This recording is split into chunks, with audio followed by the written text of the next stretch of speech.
1950 August 10 presidential ఆర్డర్ను సవరణ చేసి దళిత క్రైస్తవులను ఎస్సీ హోదాను కల్పించాలని దళిత క్రైస్తవ ఐక్యవేదిక వ్యవస్థాపక అధ్యక్షులు ఈర్ల కుమార్ డిమాండ్ చేశారు. వరంగల్ గ్రీన్ బావర్చి హాల్లో దళిత క్రైస్తవ ఐక్యవేదిక ఆధ్వర్యంలో అన్ని రాజకీయ పార్టీ నాయకులతో ఐక్య రౌండ్ టేబుల్ సమావేశం నిర్వహించారు. ఈ సందర్భంగా మీడియాతో మాట్లాడుతూ భారత రాజ్యాంగంలో ప్రాథమిక హక్కులకు భంగం కలగకుండా చూడాలని బీజేపీ ప్రభుత్వం మెడలు వంచి దళిత క్రైస్తవులకు హోదా కల్పిస్తామని ఈ సందర్భంగా తెలిపారు.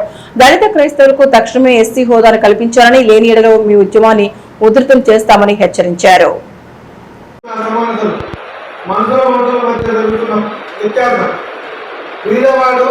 తన దైనందిక జీవితంలో దేవుడిని ప్రేమించడానికి కూడా ఆశయం గురించి ఒక దుర్మార్గము కుట్రపూరితమైన పరిపాలన జీవితం చెప్పడానికి సిగ్గనిపిస్తా ఉంది.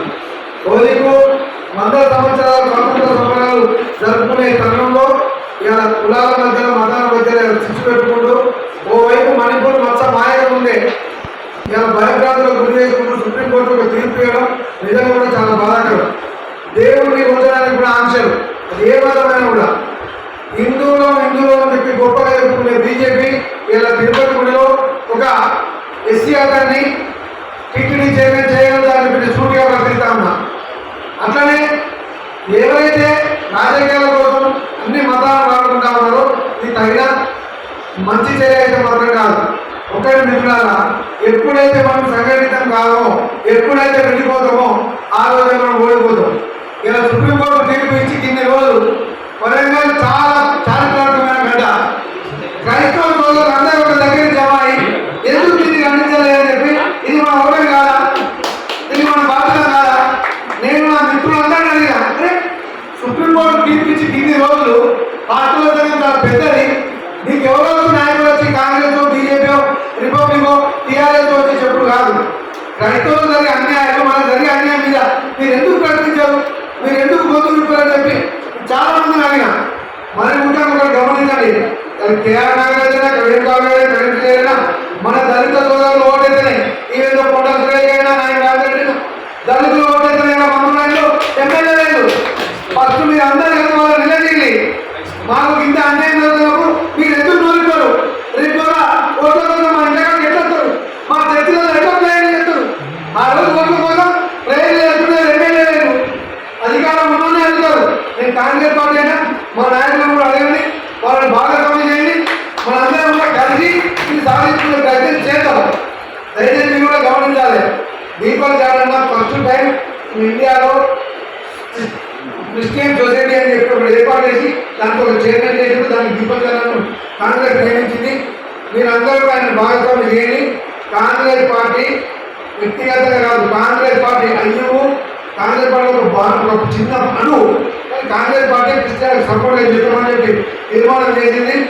ఈ సుప్రీంకోర్టు సంబంధించింది కూడా రాబర్ట్ వాద్రా వాళ్ళు కూడా కేసీఆర్ తయారైన వచ్చే నెల 13వ తారీఖు నుండి స్పెషల్ పిటిషన్ ఇస్తాం కాంగ్రెస్ కూడా గమనించాలి.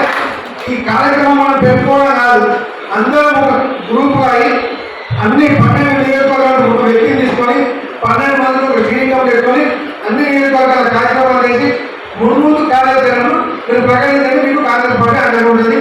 కార్యక్రమంలో భాగస్వామ్యం చేసిన మీ అందరికీ ప్రత్యేకంగా మా అందరి వారి వ్యతిరేకం.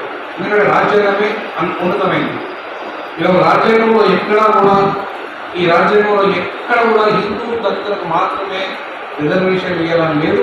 కేవలం ఒక ఆర్డర్ను మా దృష్టిలో పెట్టుకొని నేను చేస్తారా, తీర్పులు ఇస్తారా, మొత్తం రాజ్యాంగాన్ని దృష్టిలో పెట్టుకొని తీర్పులు ఇస్తారా న్యాయమూర్తులు? గౌరవ న్యాయమూర్తులు, నేను ఒక లా ప్రొఫెషన్ అడుగుతున్నాను మిమ్మల్ని. గౌరవ న్యాయమూర్తులకి విన్నవిస్తున్నా, మీరు తీర్పునిచ్చే ముందు దయచేసి రాజ్యాంగ మౌలిక సూత్రాలకు లోబడి తీర్పులు ఇవ్వండి, ప్రాథమిక హక్కులకు లోబడి తీర్పులు ఇవ్వండి. కానీ ఇవాళ అలజడి చేసి కొంతమంది మానవ హక్కుల ఉల్లంఘన చేసి దళితులను అట్లాంటి వాళ్ళని ఇంకా అట్లాంటి వాళ్ళు చేసే తీర్పులు న్యాయబద్ధం కాదు. తప్పకుండా దీనికి వ్యతిరేకంగా సుప్రీంకోర్టులో మేము ఫుల్ బెంచ్ కోసం మేము పోరాటం చేస్తాం. అంతేకాకుండా లక్షలాది మందితోని త్వరలోనే ఢిల్లీలో మహాధరణ కార్యక్రమం ఇవాళ నిర్వహిస్తాం.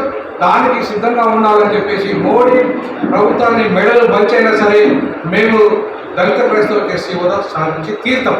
జై భీమ్, జై భారత.